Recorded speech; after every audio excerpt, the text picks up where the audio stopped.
So this will be quite a short presentation because we're going to have Hope modelling in the studio on Monday, and I'll record that Zoom session so that you can work with her different poses. But I thought I'd preview some of the approaches we might take on Monday and go over some of these basics about drawing hands. So a slight challenge here because not only am I demonstrating, I'm the cameraman, but I'm also the model. But you can do this at home, of course. You can draw your own hands. I'm going to do a couple of approaches, hands holding tools. And as I've said, I'm going to kind of remind you of some of the basics. Maybe there were things I'm not sure that I completely covered in last week's demonstration. But I did begin with suggesting you think first of the wrist, and because I've got the inside of a hand here, I can actually get the kind of crease on the inside of the wrist. So that's the narrow wrist. Then I'd suggested that you go on to identifying where the knuckle is. So because I'm looking at the inside of the hand here, I'm just going to put a kind of faint line to identify where I see the knuckle. I can see a crease, on the inside of the fingers, and I can see actually that there's a change in direction there on the outside of the hand. But identifying wrist, knuckle, and then the third stage I'd suggested in the other video was to find a kind of outline for the shape of the fingers. So there's quite interesting things going on with these fingers here, but that's the rough outline shape of where I think the fingers are. And then having done that, I can draw from that outline some of these individual fingers. So there's more to say here because we've got some very exciting views of fingers here. I think that one's a little bit longer because we've got tips as well as tips and tops. Because what will I do? I'm just going to put in the screwdriver because I think with the poses that we'll have with Hope on Monday, there'll be working hands, she'll be doing things, and some people might have some suggestions of activities you'd like to see her do. But I think when the hands are engaged in an activity, it's important that you draw the artifact, the object, along with the hands. So I'm putting that screwdriver in there. And the third step, so wrist, knuckle, finger shape, so that would be the fourth step, is the thumb. And again, I'm a little bit diagrammatic really because I want to help you see these things, but I'm putting in a triangular shape there just to show you where that plane is that the thumb connects to the rest of the hand with. So I'm now drawing the thumb with its large muscle. I probably need its thicker wrist, but it's to show you, help you think in terms of these planes. So that's a little bit diagrammatic and it'll disappear as I develop this drawing, but that's to reinforce that point about the fact that the thumb, I'll have to let go of my screwdriver, but it can be out there or it can be all the way around here, that kind of hinge joint. So I've done mainly lines and I've gone through those stages. So let me do a little bit of tone. Firstly here, I think it's a good demonstration that when I actually fill in the screwdriver, the negative shape of that object helps a little bit with explaining what's happening to this hand. The other thing I think I'll do, because I've made this point about tips and tops, I am actually going to put in some fingernails.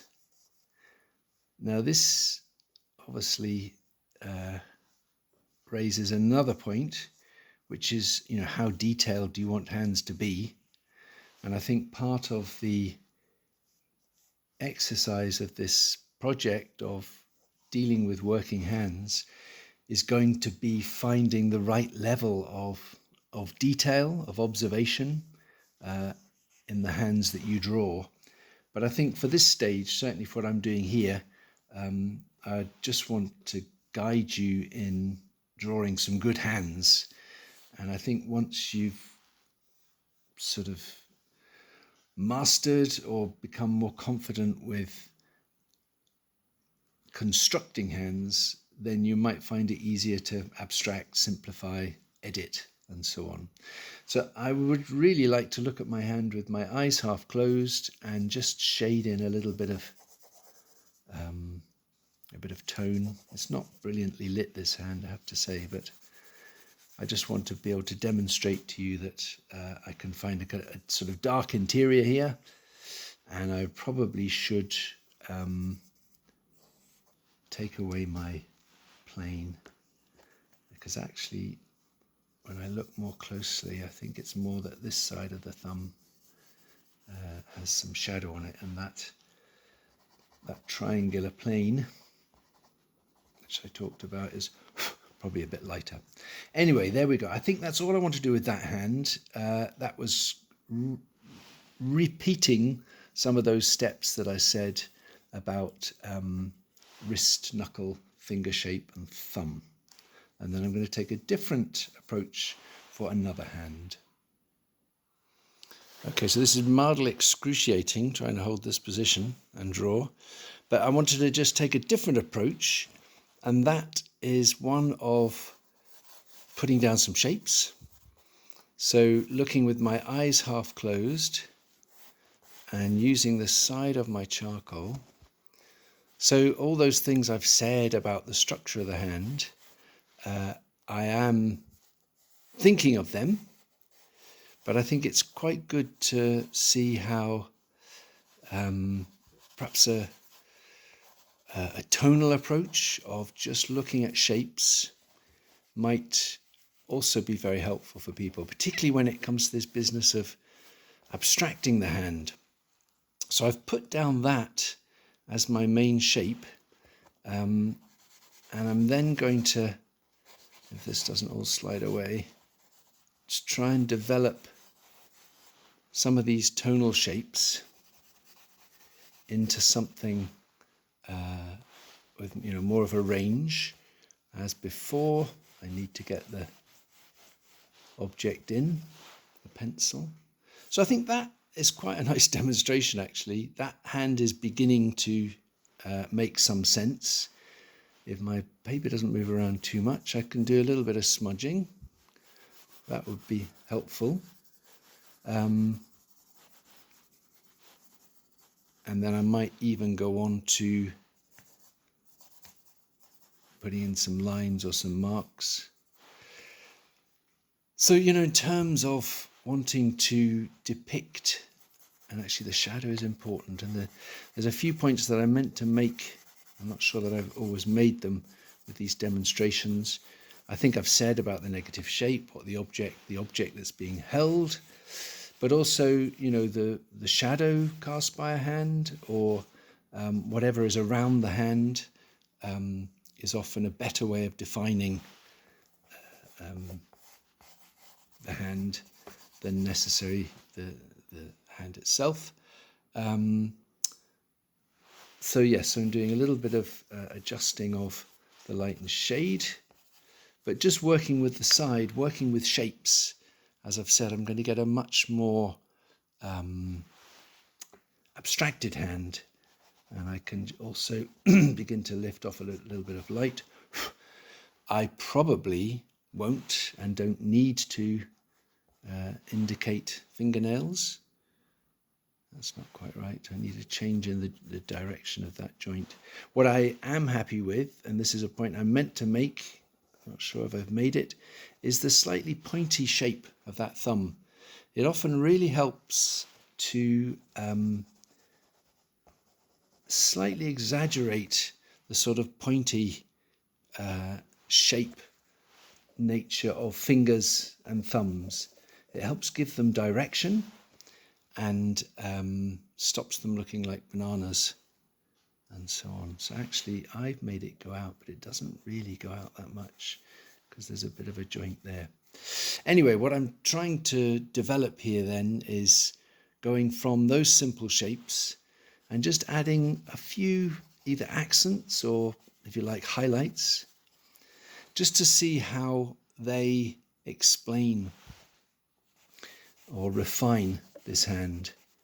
But I think if I can identify the sort of minimal bits of information that will convey this hand, I think all of that needs to be a bit more of a shadow, then, you know, it's self-evident that I'm abstracting and getting the essence.